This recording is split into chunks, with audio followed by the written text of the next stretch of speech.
রাগাতে চাইলে, কেউ রেগে গেলে, মানে কেউ তুমি যদি তোমাকে রাগাতে চায় তাহলে তুমি কি করবে? তোমার পরিস্থিতিগুলো তুমি সামলাই নাও, তুমি তাৎক্ষণিক চুপ থাকো, তুমি স্থান পরিবর্তন করার চেষ্টা করো, তুমি তাৎক্ষণিক জোরে জোরে শ্বাস নেওয়ার চেষ্টা করো, অথবা তুমি পানি খাওয়ার চেষ্টা করো, পানি পান করার চেষ্টা করো, 1 গ্লাস পানি খাও, ঠান্ডা পানি খাওয়ার চেষ্টা করো, অথবা তুমি 100 থেকে তুমি পিছনের দিকে ঘুরে আসতে পারো, মানে 100 থেকে তুমি পিছনের দিকে উল্টো দিক দিয়ে গণনা শুরু করতে পারো। কারণ তাহলে তুমি তোমার রাগকে নিয়ন্ত্রণ করতে পারো, তাছাড়া তুমি তোমার রাগকে কখনো নিয়ন্ত্রণ করতে পারবে না। হ্যালো গাইজ, আসসালামু আলাইকুম ওয়া রাহমাতুল্লাহি ওয়া বারাকাতুহু। আজকে আরেকটা নতুন ভিডিও নিয়ে আসলাম যে তোমাকে যদি কেউ রাগাতে চায় তাহলে তুমি কি করবে। ধরো তোমাকে কেউ বারবার রাগাতে চাচ্ছে, তুমি কি করবে বলো? মানে তোমাকে যদি কেউ রাগাতে চায়, ধরো কোনো একটা কাজে তোমাদের বন্ধু বান্ধব সার্কেল অনেক বেশি, এখন হের মধ্যে কিন্তু তোমার কিন্তু শত্রু থাকতেই পারে, হের মধ্যে তোমার হিংসু একটা বন্ধুটা কিন্তু ঠিকই আছে, সে তোমাকে বারবার কিন্তু রাগাইতে চাচ্ছে এবং তোমাকে সেখানে অপমানজনিত ভাবে রাখতে চাচ্ছে, তাহলে তখন তুমি কি করবে? সেই অবস্থায় তুমি কি করবে? আজকের এই ভিডিওতে আমরা তোমাকে কেউ রাগাতে চাইলে, আজকের এই ভিডিওতে আমরা সেই বিষয় নিয়ে আলোচনা করবো, কেউ রাগাতে চাইলে তুমি কি করবে এবং কিভাবে নিজেকে শান্ত রাখবে এবং কিভাবে নিজেকে নিয়ন্ত্রণে রাখবে। আজকের এই ভিডিওতে এই বিষয় সম্পর্কে আলোচনা হচ্ছে। তোমরা যদি আমার ভিডিওটা প্রথম দেখে থাকো, অবশ্যই আমার ছোট চ্যানেল তোমরা সবাই সাবস্ক্রাইব করে এবং পাশে থাকা বেল বাটন করে ভিডিওতে একটা লাইক করে দেবে। প্লিজ একটা লাইক এবং একটা সাবস্ক্রাইব করে দাও, তাহলে আরো ভালো ভালো ভিডিও দেওয়ার চেষ্টা করবো ইনশাআল্লাহ। দেখো, তোমায় যদি কেউ উস্কানি দিয়ে রাখে, তোমাকে যদি কেউ চুলকানি মারে, তোমাকে যদি কেউ খোঁচা দিয়ে কথা বলাইতে চায়, যে রাগাইতে চাইতেছে, তোমাকে যদি কেউ রাগাতে চায়, মানে তোমাকে গ্রুপের মধ্যে তোমাকে অপমান করাইতে চায়, তাহলে তুমি কি করবে? তুমি তাৎক্ষণিকভাবে কোনো প্রতিক্রিয়া না দেখায় দয়া করে তুমি একটু শান্ত থাকো এবং নিজেকে রিল্যাক্স মুডে রাখার চেষ্টা করো, তাহলে দেখবে। আর অথবা তুমি সেই জায়গাটা তুমি একটু পরিবর্তন করে অন্য জায়গায় গিয়ে একটু পানি বা ঠান্ডা কোনো কিছু খাও, তাহলে দেখবে তুমি তোমার মতো আসো, লাস্ট পর্যন্ত সেই ইফেক্টটা কিন্তু তার মধ্যেই পড়ে যাবে।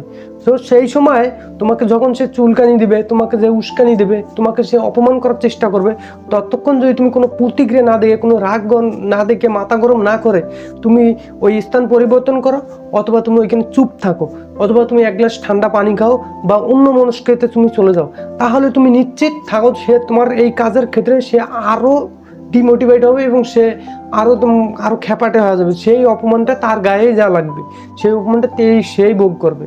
বুঝতে পারো? দ্বিতীয় স্টেপ হলো যে তোমার দৃষ্টিভঙ্গি একটু পাল্টাতে হবে। ধরো তোমাকে সে অপমান করার চেষ্টা করতেছে, তুমি বুঝতে পারতেছো যে সে তোমাকে খোঁচা মারতেছে, সে তোমাকে উস্কাই দিতেছে, তো তুমি ওই জায়গায় দৃষ্টিভঙ্গিটা একটু পরিবর্তন করো। তার কথা তুমি কোনো কানেই লাগাবে না, সে কি বলে বলুক, এই কথা তুমি কানে না লাগিয়ে 100 থেকে 1 পর্যন্ত তুমি উল্টো গণনা শুরু করে দাও, তাহলে দেখবে সে এমনি এমনি অটোমেটিক্যালি স্টপ হয়ে যাবে। কারণ তুমি তার কথা যখন পাত্তা দেবে না, গুরুত্ব দিবে না, তখনই সে বুঝতে পারবে যে না, আসলে কোনো কাজ হচ্ছে না। তখনই তুমি কিন্তু পরিস্থিতি তুমি তোমার নিয়ন্ত্রণে আনতে পারবে।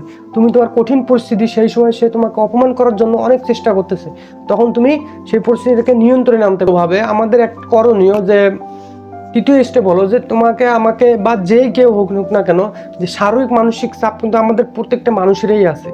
আমরা প্রত্যেকটা মানুষের শারীরিক বা মানসিক চাপ, আমরা পুরুষ মানুষ হই আর মহিলা মানুষের, যার কাছে দায়িত্বর ভার আছে, সে যার বন্ধু সার্কেল আছে, সে কিন্তু বুঝে যে আসলে শারীরিক ও মানসিক প্যারাটা আসলে কি। সেই সময় তুমি কি করবে? যে নিয়মিত একটু যোগ্য ব্যায়াম করার চেষ্টা করবে বা মানসিক চাপ থেকে তোমার পোশাক আশাক একটু পরিবর্তন করার চেষ্টা করবে।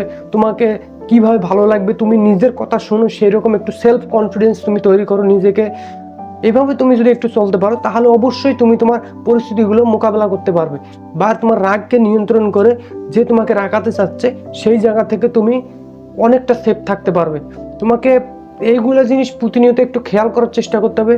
যখনই তোমার রাগ উঠবে তখনই তুমি এই জিনিসগুলো একটু ফলো করো, যে কোনো একটা স্টেপ তুমি ফলো করো, দেখবে তুমি তোমার নিয়ন্ত্রণে সবকিছু আনতে পারতেছো, তোমার নিয়ন্ত্রণে আসবে সবকিছু। এই পরিস্থিতিগুলো যদি তোমার প্রতিনিয়ত ঘটতে থাকে, তাহলে তুমি নিজেকে একটু শান্ত করে রাখো, নিজেকে পরিস্থিতিগুলো বোঝার চেষ্টা করো এবং যে তোমাকে এরকমভাবে খোঁচানোর চেষ্টা করে, যে গ্রুপে এরকম ব্যাডম্যানটা আছে, তাকে তুমি একদম ছুঁড়ে ফেলে দাও। মানে তার কথা তুমি কোনো কানেই নিবা না, মানে তার কথা শুনলে কিন্তু তোমার কিন্তু সব কিছু ভালো জিনিস হওয়া জিনিসটা তোমার হবে না, তোমার যে হওয়া কাজটা কিন্তু তুমি করতে পারবে না। কারণ যখন এই শয়তান ব্যক্তি তোমার একবার খোঁচা মারতে চায়, তুমি যখন তার রিপ্লাই দেওয়া শুরু করবে, তখনই তুমি আটকা পড়ে যাবে এবং বাধা পড়ে যাবে। সো গাইস, আজকের ভিডিওটা এই পর্যন্ত থাকলো। সো তোমাদের যদি ভিডিওটা ভালো লেগে থাকে বা একটু হেল্পফুল হয়ে থাকে, অবশ্যই তোমরা আমার ছোট্ট চ্যানেলটা সবাই সাবস্ক্রাইব করবে এবং পাশে থাকা বেল বাটনটা ভিডিওতে একটা লাইক করে দেবে। ধন্যবাদ। আসসালামু আলাইকুম ওয়া রাহমাতুল্লাহি ওয়া বারাকাতুহু। সবাই ভালো থাকুক, সুস্থ থাকুক এবং আনন্দের সাথে থাকুক।